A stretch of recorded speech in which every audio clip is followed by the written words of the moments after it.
우리 한번 따라 말씀해 주십시오. 하나님이 오늘 나를 통해서 크고 은밀한 일을 행하시리라. 믿어지시면 아멘 하십시오. 옆에 분들이 인사하실까요? 하나님이 당신을 무척 사랑하십니다. 인사하겠습니다. 함께 은혜 받으신 하나님 말씀 봉독합니다. 신약성경 요한복음 6장 1절부터 12절까지입니다. 요한복음 6장 1절부터 12절까지 합독해서 같이 읽겠습니다. 그 후에 예수께서 디베라의 갈릴리 바다 건너편으로 가시매 큰 무리가 따르니 이는 병자들에게 행하시는 표적을 보았음이로라. 예수께서 산에 오르사 제자들과 함께 거기 앉으시니 마침 유대인의 명절인 유월절이 가까운지라. 예수께서 눈을 들어 큰 무리가 자기에게로 오는 것을 보시고 빌립에게 이르시되 우리가 어디서 떡을 사서 이 사람들을 먹이겠느냐 하시니 이렇게 말씀하시면 친히 어떻게 하실지를 아시고 빌립을 시험하시고자 하심이라. 빌립이 대답하되 각 사람으로 조금씩 받게 할지라도 200데나리온의 떡이 부족하리이다. 제자 중 하나 곧 시몬의 베드로의 형제 안드레가 예수께 여짜오되 여기 한 아이가 있어 보리떡 5개와 물고기 2마리를 가지고 있나이다. 그러나 그것이 많은 사람에게 얼마나 되겠사옵나이까. 예수께서 이르시되 이 사람들로 앉게 하라 하시니 그곳에 잔디가 많은지라. 사람들이 앉으니 수가 5,000명쯤 되더라. 예수께서 떡을 가져 축사하신 후에 앉아있는 자들에게 나눠주시고 물고기도 그렇게 그들의 원대로 주시니라. 그들이 배부른 후에 예수께서 제자들에게 이르시되 남은 조각을 거두고 버리는 것이 없게 하라 하심으로. 아멘. 오늘 본문을 통해서 복음에 반응한 사람 안드레라는 제목으로 말씀을 증거하겠습니다. 레밍 신드롬이라고 하는 말을 들어보셨습니까? 레밍 신드롬이라고 하는 말의 정확한 어감을 모르고 사람들은 사용했었는데 이 단어는 정말 우리 생활 속에서 많이 경험하고 있는 그러한 내용들입니다. 우두머리나 자신이 속한 무리가 하는 대로 맹목적으로 따라서 행하는 집단적 편승 효과를 말할 때 레밍 신드롬 이런 말을 합니다. 나그네 쥐라고 불리는 설치로 레밍에서 따온 말이라고 하는데요. 자신의 생각 없이 무리나 단체가 하는 행동을 그대로 따라하는 그런 집단 현상을 일컫는 말인 것입니다. 이 단어의 근원적인 의미로 더 들어가 보면 레밍이라고 하는 쥐가 있어요. 우리가 늘 대하고 보는 그 요만한 쥐가 아니라 그보다 갑절령도 큽니다. 나그네 쥐라고 불리는 설치류의 일종인데 이들은 개체수가 늘어나면 어디론가 집단으로 이주를 하는 그런 버릇이 있습니다. 바로 이런 특성 때문에 레밍들은 자신의 우두머리 대장이 앞으로 가는 대로 그냥 쫓아서 따라갑니다. 그런데 뒤에서는 막 밀려오지요. 그러니까 어디로 가는지 못한 상태에서 앞에 서 있는 대장쥐가 바다로 가서 그냥 집단으로 자살을 하는 거예요. 왜 떨어지는지도 모르고 왜 이곳으로 가는지도 모르고 어디로 가는지도 모르고 앞에 것이 가니까 그냥 따라간다는 것입니다. 그래서 절벽을 만나서 한꺼번에 몰살하는 그런 경우가 있는데 몇 년 만에 한 번씩 이런 것이 되풀이되는 모습을 보면서 사회학자들 그다음에 동물을 연구하는 사람들은 왜 그러는지에 대해서 모르는데 자연스럽게 그런 현상들이 몇 년에 한 번씩 되풀이되고 있다 그 얘기인 것입니다. 레밍 나그네 쥐의 특징에서 빌려와 맹목적으로 다른 사람을 따라하는 집단적 편승 효과를 가리켜서 레밍 신드롬이다 이렇게 말하는 것입니다. 성경에 대해서도 이런 말씀을 하고 있습니다. 마태복음 15장 13절 우리 같이 읽어보겠습니다. 예수께서 대답하여 이르시되 심은 것마다 내 하늘 아버지께서 심으시지 않은 것은 뽑힐 것이니 그냥 두라. 그들은 맹인이 되어 맹인을 인도하는 자로다. 만일 맹인이 맹인을 인도하면 둘 다 구덩이에 빠지리라 하시니. 아멘. 맹인이 맹인을 인도하면 둘 다 구덩이에 빠지지 않느냐. 앞에 서 있는 사람이 앞을 못 봐요. 어디로 가는지 모릅니다. 어디서 왔는지도 모릅니다. 왜 사는지도 모릅니다. 그저 습관에 매여서 상황에 매여서 그냥 앞으로 가는 것입니다. 그러나 그 뒤를 쫓아가는 사람들은 뭐요? 앞이 가니까 그냥 갔다고 말할 수 있을지 모르지만 그 사람도 역시 어디에서 와서 왜 살며 어디로 가는지 모르는 그런 인생으로 그저 습관과 세월에 매여서 그렇게 살게 된다라고 하는 것입니다. 사람들은 누군가에게 책임을 전가할 때 이렇게 말합니다. 내가 이렇게 된 것은 누구 때문이야? 내가 지금 이렇게 전락한 것은 누구 때문이야? 누구 때문이야? 누구 때문이야? 라고 말하지만 어찌 보면 그 근본적인 그 상황 속에 들여다보면 아무리 그 사람이 그렇게 했을지라도 나는 그렇게 살지 말아야지, 이런 분별력이 있으면 똑같을 수가 없습니다. 그런데 누구 때문이야 라고 말하는 것은 내면 현상의 또 다른 전이 현상인 것입니다. 사랑하는 성도 여러분들, 아담과 하와가 우리 인간들에게 물려준 것은 하나님을 대적함으로 말미암아 얻어진 모든 심판과 절망과 슬픔과 저주와 사망이었습니다. 아담과 하와가 우리 인생 속에 물려준 것은 좋은 것은 하나도 없고 나쁜 것만 물려주었습니다. 그래서 아담의 뒤를 쫓아서 그 옛 습관과 그 생활의 삶의 형태를 따라가게 되면 결국 인생은 멸망과 사망의 심판에 던져지고 마는 것입니다. 그러나 우리 주 예수께서 2000년 전에 인간의 몸을 입고 오셔서 우리 죄를 속량하시고 예수 그리스도를 믿는 자는 더 이상 아담의 죄와 형벌과 사망과 심판에 던져지지 않고 예수 그리스도 안에 있는 영생을 얻을 뿐만 아니라 이 땅에 사는 날 동안에 하나님께 주서 주시는 평강, 은혜, 기쁨과 소망을 얻고 사는 것입니다. 이제부터 우리 예수 믿는 사람은 누구 때문이야 라고 하는 말을 해서는 안 됩니다. 왜냐하면 그 사람들은 내게 그렇게 물려주었지만은 나는 예수 믿고 이제는 새로운 피조물이 되었다. 나는 예수 믿고 나서 새로운 인생을 살게 되었으니 나는 그렇게 살지 않아 라고 하는 분별력을 갖고 나아가면 우리 인생은 얼마든지 달라지게 되어 있고 놀라운 변화와 축복의 인생을 살게 되어 있는 것입니다. 그래서 성경의 말씀에 로마서 12장 2절에 보니까 이 세대를 분별하라고 말하고 있죠. 같이 봅시다. 너희는 이 세대를 본받지 말고 오직 마음을 새롭게 함으로 변화를 받아 하나님의 선하고 기뻐하시고 온전하신 뜻이 무엇인지 분별하도록 하라. 내게 주신 은혜로 말미암아 너희 각 사람에게 말하노니 마땅히 생각할 그 이상의 생각을 품지 말고 오직 하나님께서 각 사람에게 나누어 주신 믿음의 분량대로 지혜롭게 생각하라. 사람은 무엇을 선택하는 것에 대해서는 자유를 주셨습니다. 그래서 그 자유의지를 가지고 이제는 하나님이 기뻐하시고 선하시고 온전한 뜻을 분별하고 그것을 선택하는 인생은 복되고 기한의 은총 가운데 인생을 사는 것입니다. 믿어지면 아멘 하실까요? 문제는 분별력인 것입니다. 바른 신앙의 기준을 가지고 성령의 지혜와 지식을 가지고 진리와 거짓을 분별할 수 있어야 합니다. 빛과 어둠을 분별할 수 있어야 하고요. 똥인지 된장인지 분별할 수 있어야 하는 것입니다. 하나님 말씀과 성령의 충만함이 곧 분별력의 기준인 것입니다. 그 분별력을 가지고 있어야 짧은 인생을 살게 될 때 지혜로운 인생으로 좋은 열매를 맺고 살 수가 있는 것입니다. 오늘 본문에는 안드레라고 하는 주님의 제자, 이 안드레라고 하는 주님의 제자가 분별력을 가지고 행했다라고 하는 내용으로 우리가 생각해 볼 수가 있는 것입니다. 안드레의 이름은 강인함, 용기 있는 사람이란 뜻입니다. 영국에서는 앤드류라고 이름을 부르지요. 프랑스에서는 앙드레라고 부릅니다. 우리나라 옛날에 그 디자이너 앙드레 김이 있었잖아요. 그래서 앙드레라고 하는 말이 바로 안드레 뜻입니다. 가톨릭에서는 안드레야 이렇게 부르기도 하죠. 다 똑같은 얘기예요. 안드레라고 하는 제자입니다. 12명의 제자들은 지금 똑같은 상황을 직면하고 인식하고 공감하고 있습니다. 예수님께서 지금 말씀을 전하는 그 들판 속에 남자만 5,000명, 여자와 아이까지 수많은 사람이 모였습니다. 해가 어두워지고 캄캄해졌습니다. 하루 종일 예수님 앞에 모여서 말씀을 듣고 예배하다 보니까 그들이 배고팠어요. 이제 깜깜하면 자기들의 처소로 돌아가야 됩니다. 배고파요. 힘이 없어요. 그럴 때 예수님께서 그들에게 배불리 먹이고자 하시는 간절한 마음이 있으셔서 너희 중에 먹을 것이 있는 거 찾아보라 그랬습니다.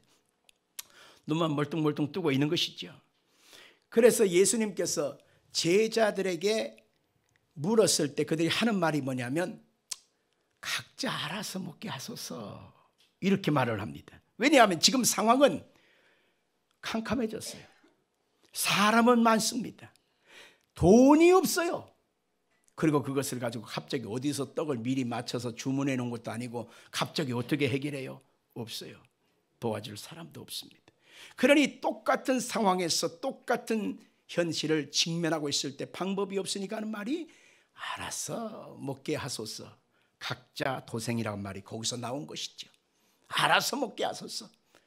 그런데 예수님께서 그 제자 중에 12명 중에 빌립이라고 하는 제자가 있는데 딱 찍어서 네가 먹을 것을 한번 줘봐라 그렇습니다.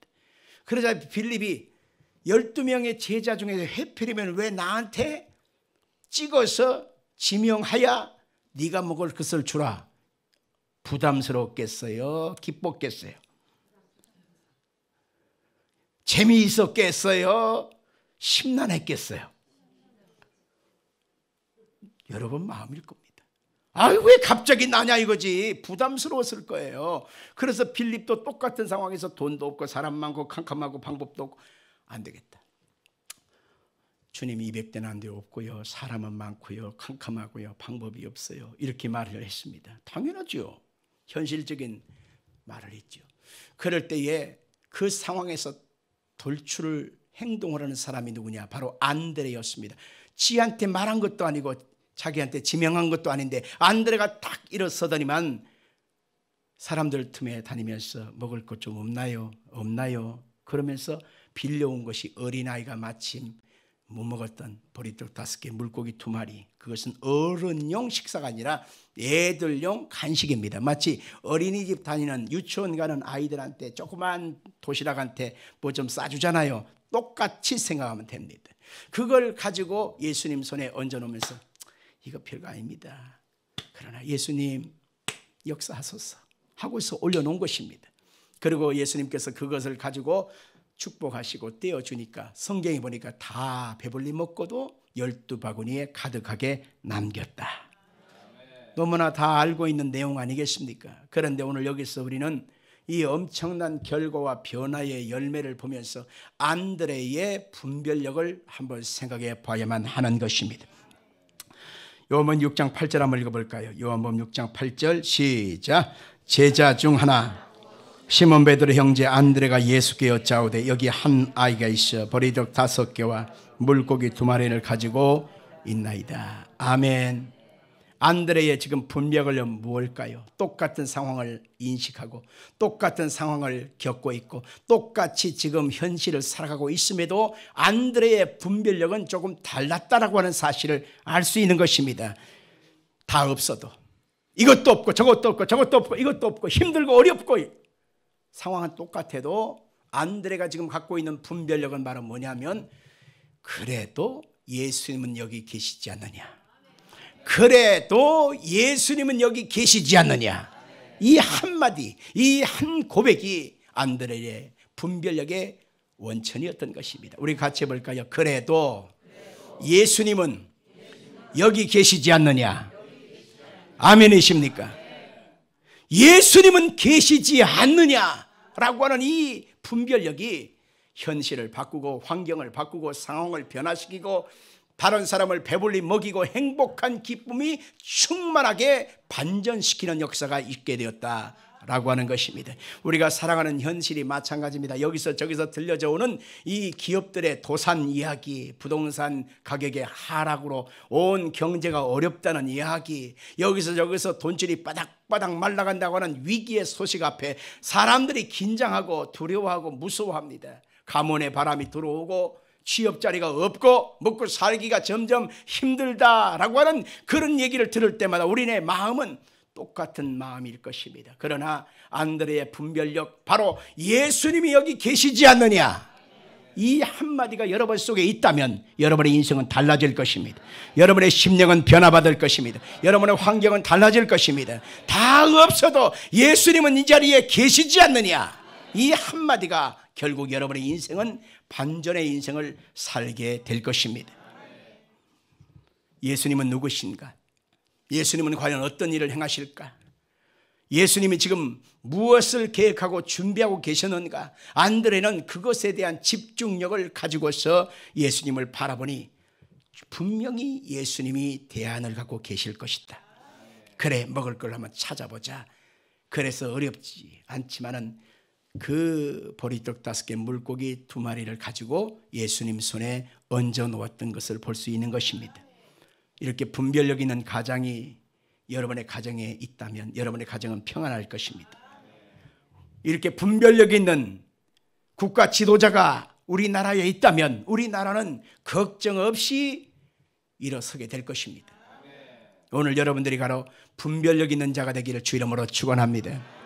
그러면 안드레가 생각하는 예수, 안드레가 만난 예수, 과연 안드레는 어떤 예수를 만났을까? 한번 계속 알아보도록 하겠습니다. 안드레가 예수를 만난 그 계기, 믿게 된 계기가 있어요. 요한복음 1장 38절로 39절 사이를 보면 안드레는 처음 세례 요한의 제자였습니다. 침례 요한이라고 그러죠.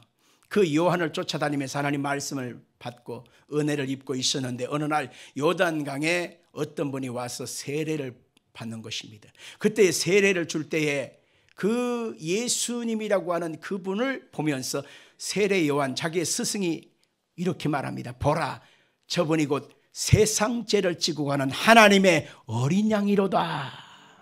보라, 세상 죄를 지고 가는 하나님이 택한 구세주야, 주님이셔 라고 하는 고백을 하게 될 때에 이 세례 요한의 고백 한마디에 이 본문에 나오는 안드레가 세례 요한을 쫓다가 예수님을 쫓아갔다라고 말하고 있습니다. 우리 한번 성경 읽어볼까요? 요한복음 1장 35절로 37절입니다. 또 이튿날 요한이 자기 제자 중 2사람과 함께 섰다가 예수께서 거니심을 보고 말하되 보라, 하나님의 어린 양이로다. 2 제자가 그의 말을 듣고 예수를 따라가거늘 2 제자 중 한 사람이 곧 안드레라 그렇게 말하지요. 요한의 말을 듣고 예수를 따르는 2 사람 중에 하나는 시몬 베드로의 형제 안드레라. 아멘 합시다. 그러니까 예수님의 12 제자가 있는데 그 12명의 제자 중에 가장 먼저 예수님을 쫓아왔던 1번 넘버 1 바로 안드레, 미스터 안드레였다고 하는 것을 알 수 있습니다. 이 사람은 고기잡이로 평생을 살고 그것을 통해서 인생의 만족을 누리고 살았던 사람입니다. 그러나 예수님을 만나고 나서부터 몇 달 뒤에 예수님을 인하여 부르심을 받습니다. 네가 이제부터는 사람을 낚는 어부가 되리라 했을 때 예수님을 쫓아감으로 그의 인생 속에 예수님과 함께하는 복된 삶이 되었다고 하는 사실을 알 수 있습니다. 그렇습니다. 오늘 여러분 가져가 이 바쁜 날 주일을 뚝 띄어서 하나님께 나와서 예배하고 찬양하고 주의 말씀에 우리가 귀를 기울이고 하나님을 섬기는 것이 바로 뭘까요? 그것은 예수 그리스도에 대한 분명한 분별력, 신앙의 고백 때문에 나온 것입니다. 우리가 예수님이 나의 주님이라고 하는 사실을 믿지 않는다면 나올 이유가 없지요. 예수님만이 길이요 진리요 생명이라고 하는 사실을 우리가 믿지 못한다면 나올 이유가 없지요. 우리는 과거의 죄, 현재의 죄, 미래의 죄로 말미암아 영원한 사망과 심판에 던져진다는 것입니다. 사람은 죽으면 끝이지 아니라는 거예요. 사람은 죽는 것은 정한이 있지만 죽은다면 뭐가 있어요? 심판이 있다는 것입니다. 믿지 않는 사람은 영원한 사망의 심판 불못으로 던져진다고 성경은 말하고 있어요. 그렇기 때문에 예수를 믿는 사람한테는 죄사함을 얻게 하고 영생을 얻게 하고 구원을 얻게 하고 하나님의 자녀된 은총 가운데 산다라고 하는 사실을 알기 때문에 그분이 우리를 위해서 시간을 다 빼놓고 우리의 예배 찬송 기도를 받으시기 위해서 지금 기다리고 있는 시간 주일 예배를 여러분과 저는 드리고 있는 것입니다. 그러므로 주일 예배를 드리는 자에게 복이 있고 생명이 있고 은혜가 있고 축복이 있고 아멘은 크게 하면 좋습니다. 다시 합시다. 주일 예배를 드리는 자는 평안이 있고 기쁨이 있고 소망이 있고 형통이 있고 건강이 있습니다. 그래서 성경 사복음서를 읽다 보면 예수님은 이 주일날 당시에는 안식일이었죠. 골라가면서 병든 자를 고쳤습니다. 38년 된 병자도 주일날 고쳤죠.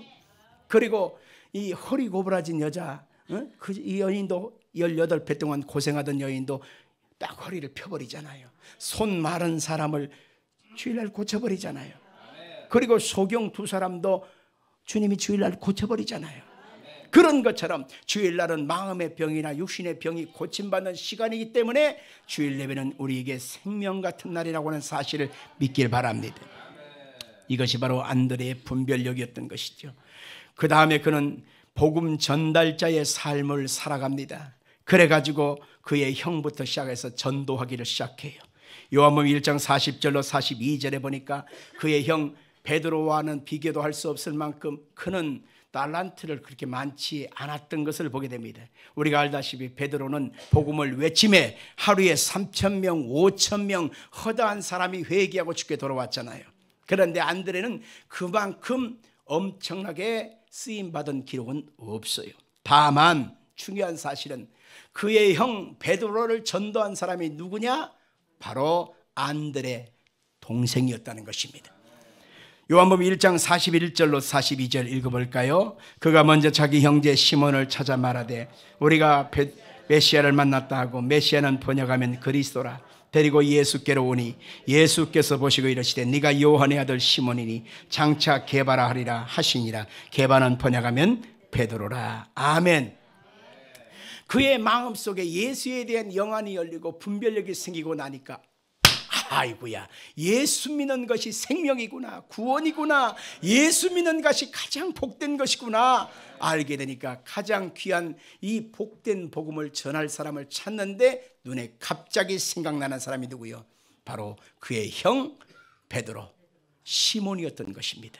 그래서 형에게 가서 내가 메시아를 만났도다, 형 내가 예수님을 만났어, 우리의 구세주를 만났어, 하나님이 보내신 어린 양을 만났어. 그리고 베드로를 데리고 예수님께 와서 예수를 영접시키는 전도의 역사가 있었던 것을 보게 되는 것입니다.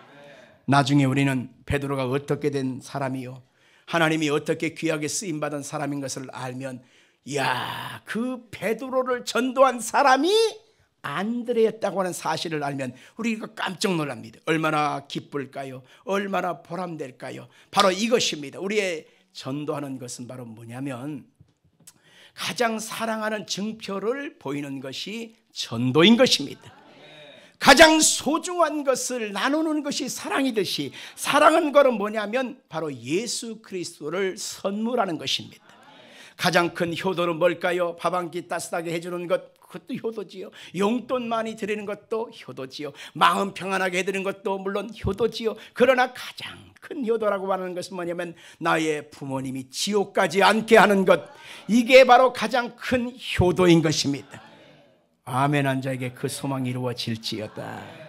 가장 큰 소망은 예수 믿고 구원받아 하나님의 백성으로서 천국 가게 하는 것이 가장 큰 사랑이요 효도인 것입니다. 위대한 복음 전도자가 돼서 하나님께 가장 귀하게 쓰임받은 베드로를 나중에 생각하면서 안드레의 감격은 말로 다 할 수 없었을 것입니다.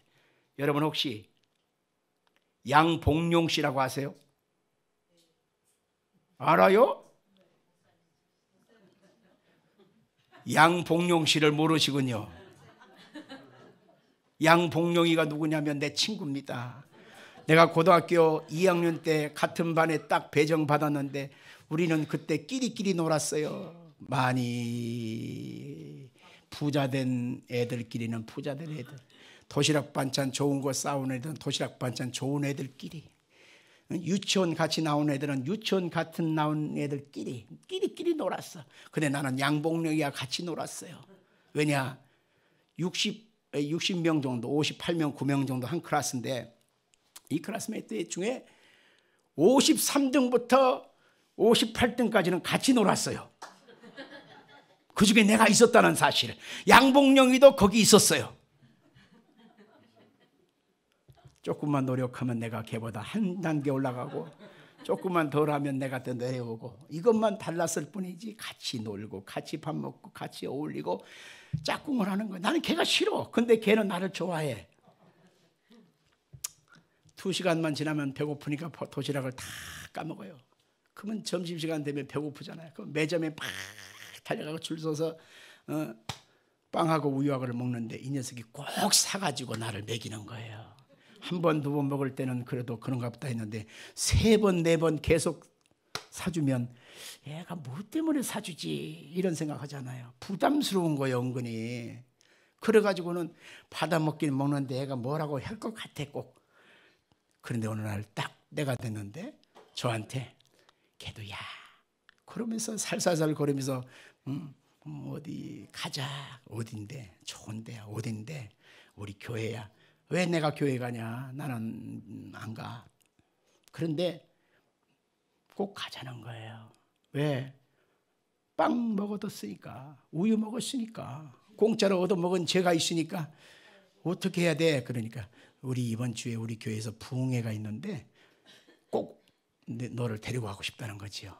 그런데 이 부흥회라는 말이 말이에요.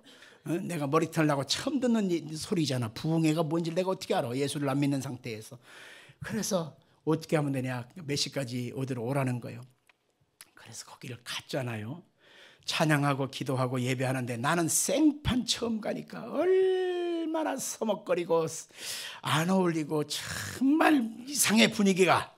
그래가지고는 앉았는데 제일 앞에 강사님 바로 앞에 여기는 벽인데 가운데다가 찍어 넣어가지고 앞으로도 못 가고 뒤로도 못 가고 그냥 퇴로가 없어. 퇴로가 도망갈 데가 없어요. 앉아가지고 진땀을 빼고 앉아있는데 뭔 얘기를 하는지 재미도 없고 알아듣지도 못하겠고 어색해서 내가 뭐 견딜 수가 없는 것입니다. 그치 형제님? 이해해. 그런데 내일 또 올 거지? 그러니까 그래. 핑계를 어떻게 될까 하는데 3세판이야. 3판은 꼭 나와야 돼. 그래가지고 또 이튿날 가고 또 3일째 갔는데요. 3일째 되니까 뭐 반복하니까 뭔 소리가 뭐 이 타임에는 이렇게 해야 된다. 저 타임에는 저렇게 해야 된다. 그 눈치가 있더라고. 할렐루야 하면 아멘, 아멘 하면 할렐루야. 이제 요거부터 이제 배워 나가기 시작하는데 참 미안한 것은요. 처음 발도장 한번 찍어 놓은 게 중요하더만. 48장 찍어 놓는 도박판에 도저장 찍어 놓으면 어떻게 해요? 도박꾼이 되는 거요. 술판에 발도장 찍으면 술 주정뱅이 되는 것입니다. 그렇잖아요. 사모님 캐바레에 발을 딛기 시작하면 춤꾼이 되는 거예요. 인생이 뭘 처음 하느냐가 중요한 건데 예수 그리스도를 믿는 신앙과 복음으로 발걸음을 딱 옮기고 나니까 그해 여름에 학생 수련회 때 내가 성령 받고 예수님을 만났잖아. 은혜를 입고 변화받았잖아.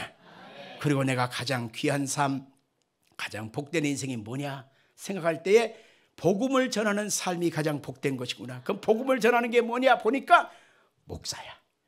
하나님 나 목회자 되고 싶어요 했는데 하나님이 이미 계획 중에 있어서 나를 여기까지 인도해내신 것입니다. 그 양봉용이가 지금 내가 이렇게 목사님으로 서 있는 것을 생각하면 얼마나 보람될까요? 전국에 어디에 살고 있는지는 정확히 몰라요. 연락이 끊어졌습니다. 그러나 분명한 것은 그 양봉용이가 걔도야 우리 교회 가자 예수님 믿자 했던 그 이끌림, 그것에 대한 분별력을 가지고 나를 간절히 이끌어갔던 그 모습이 결과적으로 이렇게 보람된 삶을 사는 것입니다. 성도 여러분들, 안드레가 그의 형 베드로를 전도한 것, 이것이 별거 아닌 게 아니에요. 온 천하보다 귀한 것이 한 영혼인데 그 영혼이 예수님을 만나서 위대한 하나님의 종이 됐다고 생각하면 이 안드레의 결단과 수고는 어마어마한 것입니다. 나중에 베드로가 받은 그 상급의 현장에서 안드레를 주님이 불러다가 그래 네가 전도했구나. 안드레야 너 때문이라고 해서 베드로가 받은 상을 똑같이 나는 주셨으리라고 나는 믿습니다. 그것으로 끝나지 않아요. 그는 헬라인들을 전도했다고 하는 내용이 나옵니다. 요한복음 12장 20절입니다. 명절에 예배하러 올라온 사람 중에 헬라인 몇이 있는데 그들이 갈릴리 베스다 사람 빌립에게 가서 청하여 이르되 선생이여 우리가 예수를 배우고자 하나이다 하니 빌립이 안드레에 가서 말하고 안드레와 빌립이 예수께 가서 이어주니 십자가의 고난을 받기 전에 헬라 사람 몇 사람이 예수님을 배우고자 빌립한테 요청하니까 빌립이 안드레에 가서 말하고 안드레가 그 사람들을 데리고 예수님께 데려갔다라고 하는 내용으로 이해할 수가 있습니다. 그렇습니다. 안드레는요 외침에 3,000명 5,000명 회개하고 돌아서는 위대한 부흥사로서 쓰임받은 것은 아닙니다.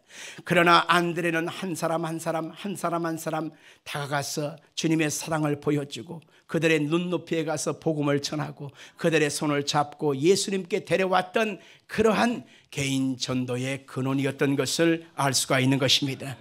안드레가 고로 예수님이 곧 세상에 오실 하나님의 어린 양이라고 하는 그것에 대한 은혜를 입고 예수 그리스도를 마음에 품고 예수에 대한 신앙을 고백하는 것으로 나만 구원받는 것이 아니라 내가 사랑하는 자들을 한 사람씩 인도해 내는 그런 위대한 신앙의 결단을 우리가 볼 수가 있는 것입니다. 또한 안드레는 어떤 사람이냐? 둘째 자리에 만족할 줄 아는 사람이었다라는 것입니다. 같이 합시다. 안드레는 둘째 자리에 만족할 줄 아는 사람이었다. 마가복음 3장 18절, 사도행전 1장 13절에 보니까 안드레의 12 제자 중에 서열은 곧 바로 네 번째 자리에 이름이 기록되고 있습니다. 마태복음과 누가복음에 보면 안드레의 이름은 두 번째 자리에 기록되고 있는 것을 볼 수가 있습니다. 아까 말했지만 예수님께 처음 왔던 제자 이름이 누구였다고요? 안드레였습니다. 다시 말하면 예수님 앞에 가까이 왔던 제일 서열 1위가 곧 안드레였습니다. 그런데 안드레의 이름이 두 번째에 기록되거나 아니면 네 번째 이름이 기록되는 것을 보면 어찌 보면 기분은 좋지 않았을 것입니다. 세상 사람 속에 살아가는 사회적인 암묵적인 룰은 뭐냐면 서열이 있어요. 우선순위가 있고요, 꼬랑지가 있습니다. 대장이 있고요, 밑에 부하가 있게 마련입니다. 그런데 예수님의 제자 12명 중에 누가 크냐 하면서 서로 다툼이 일어난 적도 있지 않습니까? 세베대의 아들 야고보와 요한의 엄마가 예수님께 와서 우리 아들들을 예수님 좌우에 앉혀주세요 라고 노비를 했던 기억도 있습니다. 그런 것처럼 예수님의 좌우에 1번이냐 2번이냐는 굉장히 중요한 의미인 것입니다. 그런데 안드레는 제1번에 서야 될 사람인데 안드레는 두 번째나 네 번째에 기록된 것을 보면서 굉장히 기분이 묘했을 것입니다. 왜 내 이름을 먼저 불러주지 않는 거야? 예수님이 항상 나를 먼저 챙겨주지 않는 거야? 늘 힘들었을 것입니다. 그리고 그의 형, 내가 전도한 사람 베드로를 항상 1번에 세우고 자기는 베드로의 동생으로서만 그늘진 곳에 서열 2번에 늘 배치하는 것을 보면서 안드레는 기분이 몹시 심란했을 것입니다. 서운도 했을 것입니다. 그러나 어느 날 그의 마음속에 하나님의 감동이 들려져 왔습니다. 마태복음 25장에 보니까 예수님께서는 달란트의 비율을 얘기하잖아요. 어떤 사람은 1개, 어떤 사람은 2개, 어떤 사람은 5개를 준 모습을 보면서 주님이 거기 뭐라고 하십니까? 각 사람의 재능대로라고 했습니다. 아하, 그릇이 틀리구나. 자, 우리 한번 같이 봐요. 아하, 그릇이 틀리구나. 주님께서 이 땅에 사는 날 동안에 분량을 각각 주셨다는 것입니다.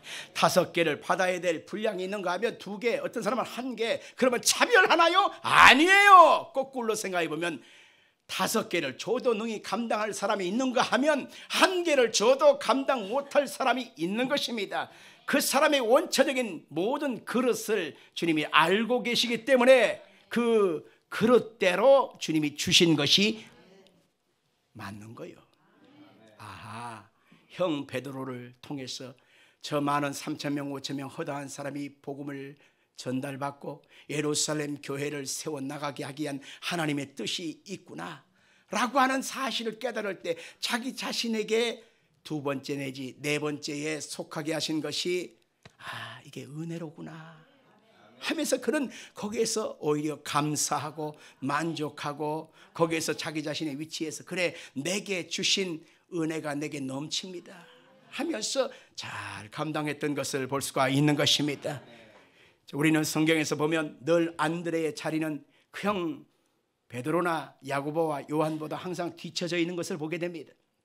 우리가 알다시피 마태복음 17장의 변화산에 올라갔을 때에 베드로와 야고보와 요한 세 제자만 데리고 갔고 안드레는 뺏겨냈습니다. 제껴냈습니다. 두 번째 겟세마네 동산에 가서 기도하실 때도 마찬가지입니다. 베드로, 야고보, 요한을 데리고 예수님께서 거기에서 기도하셨지만 안드레는 그 자리에서 제낀 것을 보게 됩니다. 또한 우리는 회당장 야이로의 집에 가셨을 때도 베드로, 야고보, 요한은 데리고 들어가셨지만 실상은 안드레는 그 자리에서 제끼신 것을 우리가 보게 되는 것이지요. 그러면 항상 중요한 자리에 나만 쏙 빼놓고 이건 뭐야 할지도 모르겠습니다. 그러나 주님께서 그렇게 하신 것은 그렇게 하실 만한 이유가 있지 않겠는가 라고 하는 것을 그는 마음속에 받아들이게 되었다라고 하는 것입니다. 그러니 안드레는 복된 사람이지요.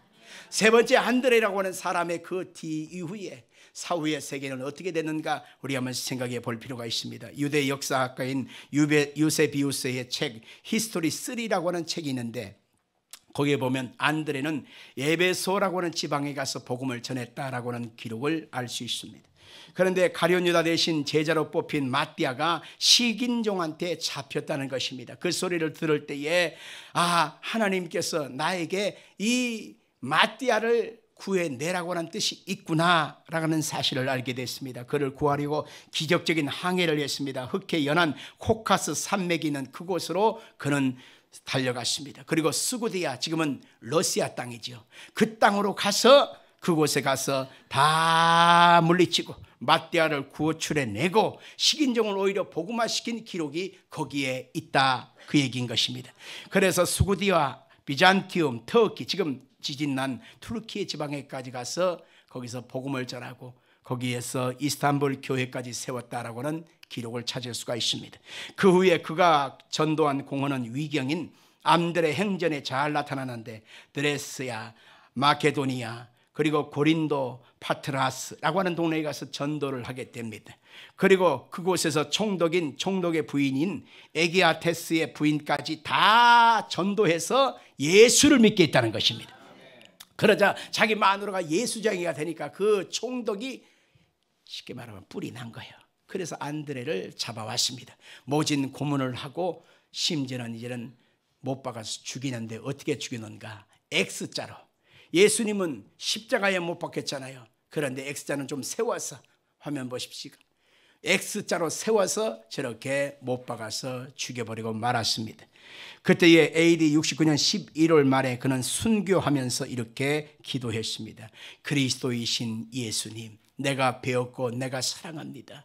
그 안에 있는 나를 받으소서. 당신의 영원한 나라에 내 영혼을 받으소서. 아멘 하면서 자신의 몸을 십자가에 피 흘려 죽으신 예수님께 헌신한 모습으로 마지막 모습을 기록하고 있습니다. 사랑하는 성도 여러분들, 안드레라고 하는 사람은요, 베드로의 이름에 가려져서 잘 기억나지 않습니다. 그러나 안드레가 없었다면 베드로라고 하는 사람도 없었습니다. 안드레가 전도했기 때문에 베드로라고 하는 사람이 부각되게 된 것입니다. 아멘 하십시다. 안드레의 이 결정적인 변화, 이것은 곧 예수에 대한 분별력이었던 것입니다.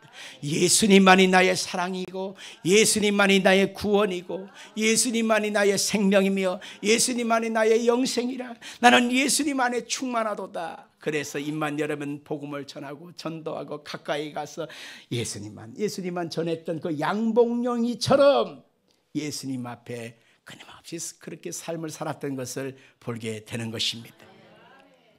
전도의 방법이 있어서 안드레처럼 가장 친한 사람을 전도하는 것을 안드레식 전도법이다, 그렇게 말하는 것입니다. 위대한 사람, 복음의 사도 베드로를 변화시킨 위대한 안드레식 전도의 방법이 결국 위대한 인물을 발굴해내게 되었다고 하는 것입니다. 우리가 살아가는 이 시대 속에서는 이제는 거리에서 그걸 외친다거나 아니면 커다란 대중집회, 빌리그람 집회, 이런 큰 대형 집회를 이제는 할 수가 없는 시대 속에 살아갑니다. 그러나 이제는 안드레식으로 가장 사랑이 있는 옆에 있는 부모와 형제와 남편과 아내와 자녀들에게 복음을 안드레식으로 전해야 될 기회는 얼마든지 남아 있는 것입니다.